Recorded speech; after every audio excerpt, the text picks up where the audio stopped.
Hi everyone, I'm Shayna from How to ABA. Hi, I'm Shira. Today we're talking with Christina and Jenna from Kid Mechanics. They're actually my staff, and they had some questions just regarding staff training and transfer trials, prompting, etc. So go ahead, take it away. So through our observations, we've seen that some of our staff could use a reminder of how to errorless teach. So if you could just show us what that looks like. And we have some more questions as well as you go on. For sure. So can you guys see that? Yeah. Okay. So, when you're teaching, you start off with your SD, right? So your instruction. So, show me your nose or touch the cat or what does a cat say, etc. Here's the response that the child says. And then here's what you how to do some type of reinforcement, whether it be, hey, great job, or high five, or praise, or edible, whatever that is. Now, if you give some type of prompt beforehand, so between the instruction and the response, that's called a prompt. If a child responds first and then you correct it, that's called error correction. So they're very similar, and sometimes prompts are used interchangeably, or the word prompt is actually used instead of error correction. So when we talk about errorless learning, we want to be in here. So we actually want to be doing some teaching before the student has a chance to error. Okay, so when you guys talk about those programs, you're talking about receptive labels, you're talking about intraverbal, just in general, what Yeah, receptive labels. That's a good one. Okay, so these flashcards, for instance, say, for instance, you're teaching animal sounds here. Shira can be my learner. And I don't know, show me duck. And I know that from my data, I know that she's having a really difficult time with duck. The very first time around, I might let her error, but I know based on my error, she's having a tough time. I'm going to go in right away with a prompt. So show me duck. That's the duck.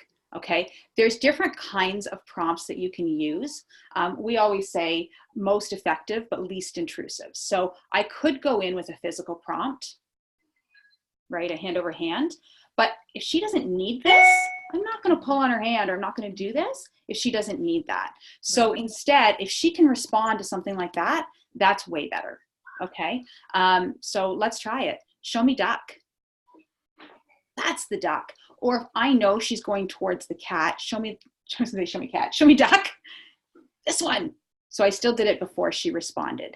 Now, sometimes you don't get a chance. Sometimes kids are quick, or sometimes you don't know she's going to error on duck, right? So I might say, show me cat. And I think she's got cat, but she errors. I don't prompt, but I do an error correction. I'm like, that's cat. She's got it. That's cat, right? Go into a transfer trial, show me cat, and that's when I would prompt right away. Okay, does that make sense? Yeah. Okay. And how many times would you do a transfer trial before moving on to the next? For sure. So if I were to say to Shira, show me cat, and this is cat. Good job, that's cat. Show me cat. That's the cat. Good work. Show me cat. That's the cat. Now, I have to do it before I answer your question, Jenna, because I have to think about it. But typical rule is 3 strikes and you're out. If you show me something and you're trying to show me something over and over and over again, and I'm not getting it, chances are I'm going to get super frustrated myself. Like as the learner, I'll get super frustrated, but also as the teacher, you're going to get super frustrated.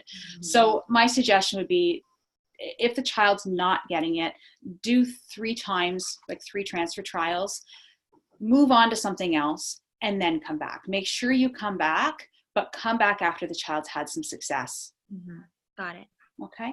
And then it would be counted as a minus in terms of data, if you had to prompt so that they didn't make the mistake, and then hopefully they can learn throughout the session and you're fading your prompts. And that's a good point too. So, in our teaching and our programs, we don't typically specify for prompts. Sometimes we do, like use text cue, use this, use that. But with our receptive labels, it's not usually broken down with a point, with no point, with, and sometimes I know you guys are really good at breaking that down. And sometimes you have to put in those intermediate steps, and you said step A, step B, and you do it with a point prompt, etc.